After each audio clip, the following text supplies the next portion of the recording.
First, open your Android phone and open Google.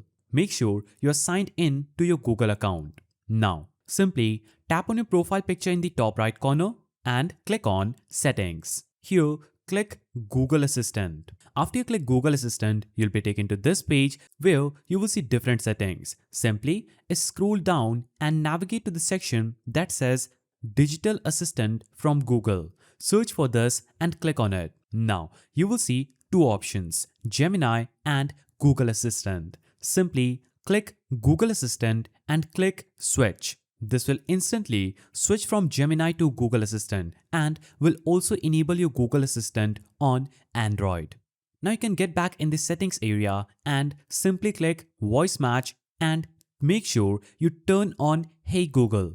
Now you can click on Voice Match option in the settings and click Setup. Here it will take you to this page where you'll have to scroll down and click I agree. Now say, OK Google, help me write a thank you note. Simply follow the on-screen instructions and your voice model will be added. Now say, OK Google, what's the weather tomorrow? Now simply follow the on-screen instructions, complete the setup and click Done. Now whenever you will say, Hey Google, Google Assistant will open up and you'll be easily able to use it. If you found this guide helpful, please don't forget to give it a thumbs up and thanks for watching.